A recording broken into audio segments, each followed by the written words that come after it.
Jo, tell me about separation anxiety. I've had lots of foster dogs and it's never really been a problem for me, but I know that a lot of people do have problems with their dog's separation anxiety. Okay, so separation anxiety can be developed when people give their dogs too much affection, too much attention, too much loving. So if you look at a dog in their natural environment, they're not kissing each other all the time, they're not cuddling each other all the time, they're not dishing out treats to them, they're just being with each other. So sometimes when dogs live in a human environment, humans can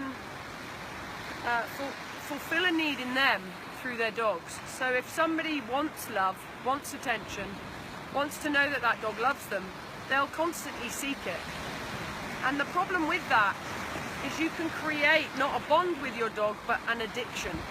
So your dog starts to become very needy around you, demanding lots of attention.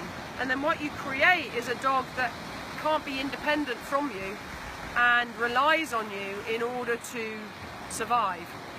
But a lot of dogs with separation anxiety will have a personality that can steer them in that direction. So their personality is very needy, possibly very insecure, anxious. So they are more predisposed to developing separation anxiety. So I think generally people just give their dogs too much love and attention, and that can create that addiction in the dog, which is not balanced, it's not healthy. You want a bond with a dog where the dog trusts and respects you, not where the dog needs you in order to survive. And you can only change that if you change what you want from your dog. I.e., if you change the need to have that love and affection from your dog, and change it to having a bond with your dog built on trust and respect. So creating opportunities where your dog has to learn to be independent from you will help reduce the amount of separation anxiety they have. So situations like you will start to do place work with them in the house. So if I'm sitting in my lounge, my dogs aren't on the sofa with me, they're not sitting on my feet, they're not leaning on me, they're in their dog beds around the lounge. And if I'm working with a dog that is learning how to do this, I'll often have them on a lead first, and I'll ask them to sit in their bed and stay, and as I move away, if they start to follow me, I'll then place them in their bed again, and they stay, and then I'll hold on to the lead and I'll, watch a bit of TV or whatever, and then every time they move out of their bed, I'll just put them back into that place again, just calmly but firmly. And then you start to build up the dog's ability to rest and relax without being on duty all the time and thinking it's their job to be with you all the time.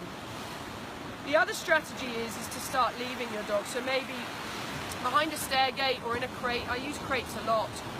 Start feeding your dog in a crate